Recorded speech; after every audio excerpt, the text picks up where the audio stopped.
Ayer vi un post donde se comparaba el árbol esotérico de la Cábala, se estaba comparando con esta imagen como el árbol de la vida representado en Jesús. Y según el post, pues compartía la diferencia del árbol de la vida en Cristo, como que el mismo árbol es una persona, Cristo. Y estaba describiendo la diferencia, porque a través de la Kabbalah, que es como decir el estudio esotérico, espiritual de los judeos-hebreos, de la forma en cómo interpretan el Tanakh o lo que llamaríamos el Viejo Testamento, pues para ellos es un proceso de ascensión espiritual para unirse con Dios. Y por eso, según ellos, lo llaman a través de sus sefirot llegar al nivel más alto, que es el Keter o la corona. Y la gran pregunta es, cuando vemos el árbol de la vida, inclusive en la misma Biblia, en el libro de Génesis nos habla del Edén, el árbol de la vida, el árbol de conocimiento del bien y del mal. Vemos en las historias el árbol, lo que representa el árbol de estas tradiciones. Y la pregunta es, ¿cuál es el origen de un árbol en literatura espiritual?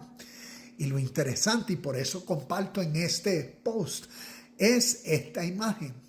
Porque a través de la literatura espiritual inspirada por Dios, que proviene del Oriente, miles de años antes de estas historias, tenemos que desde la India, en el Bhagavad Gita, en el capítulo 15, versículo 1, nos habla de la higuera sagrada.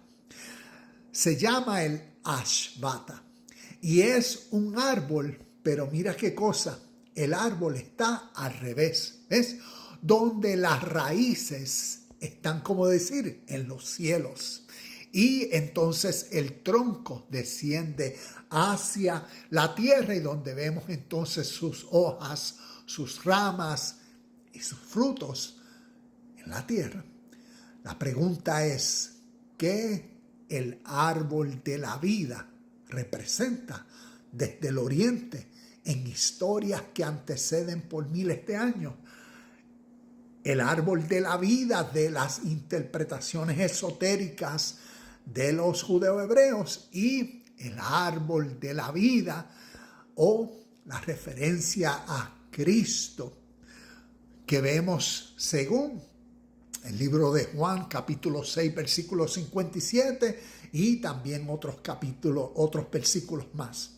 ¿Cuál es el origen? Y por eso, cuando miramos desde el Oriente, ¿qué este árbol representa? Porque así mismo como en el post que estaba leyendo, ves, quería identificar la realidad de Cristo como suprema, como única. Y por eso comer del árbol de la vida es comer de Cristo. Y la pregunta es, ¿qué esotéricamente, qué místicamente, qué espiritualmente eso significa? ¿Por qué? Porque estamos tal vez interpretando una idea y concepto que su origen no es la religión y tradición de fe judeo-romana, cristiana, y cómo a través de su teología interpretan, ¿ves?, esta verdad, sino que su origen es mucho más antiguo y proviene del Oriente. Entonces, cuando miramos qué representa la Ashvata, representa la fuente de la realidad. O en el caso de la literatura espiritual hindúa, en el caso del Bhagavad Gita, como el canto del Señor, Krishna, quien representa la fuente, quien representa a Dios, quien es la causa por la cual todo lo que existe es, o como lo llama, la realidad fundamental por la cual todo lo que existe es Dios. ¿Y qué representa?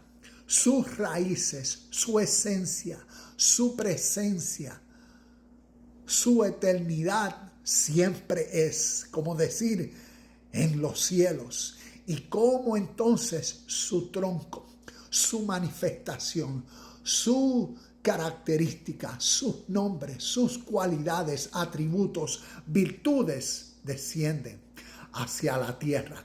¿Para qué? Para motivar a la tierra, al ser humano, ¿a qué? A vivir conforme a la única realidad. Y vemos que a través del Bhagavad Gita y las historias nos enseñan un principio de que de crecimiento espiritual. ¿Ves? Es como decir de esa evolución interna, porque por uno naturalmente comer de lo espiritual.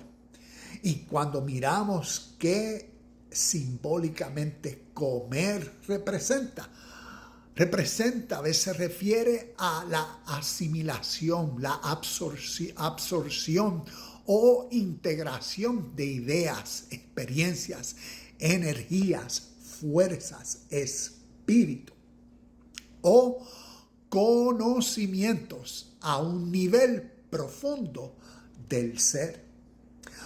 Cuando vemos las enseñanzas espirituales, nos están llevando a qué? Al ser, a crecer, a madurar, como vemos según el árbol de la vida. ¿Ves? La corona o el keter es esa elevación del ser humano. ¿Por qué? Por la voluntad divina suprema. ¿Y dónde se encuentra la voluntad divina suprema? El ser humano la desarrolla en su ser. ¿Ves? Es como decir, en su convicción y corrección, en su mente. Asimismo, cuando miramos esotéricamente el árbol de la vida y lo que Cristo representa, vemos la misma esencia que universalmente, por ser una enseñanza espiritual, una enseñanza eterna, a través de diferentes culturas se está expresando una misma realidad. ¿Y qué es? Es la versión superior de uno. Es el crecimiento espiritual de uno. Es la transformación interior del ser en uno. ¿Por qué?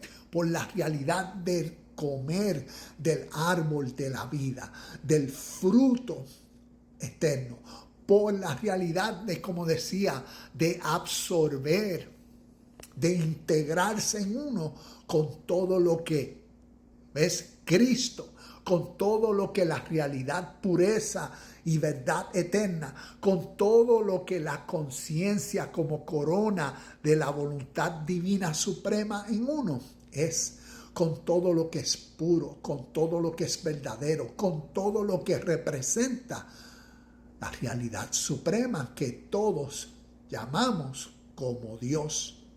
Y lo que tenemos a través de la historia es la misma esencia, la misma enseñanza, el mismo espíritu, porque vivimos en un universo donde hay una sola realidad, fuente de vida, y que a través de diferentes lenguas y culturas se interpreta de diferentes maneras. En este caso, mayormente, la interpretación occidental, ignorante del origen de estas historias, pues tiende a cómo su fe, su teología y su religión lo enseñó. Así creen las historias y ven su exclusividad del origen espiritual de estas historias. Pero cuando maduramos y elevamos nuestro keter, nuestra corona, podemos ver la unidad espiritual, la hermandad, el amor que nos une a todos para seguir creciendo a la medida divina.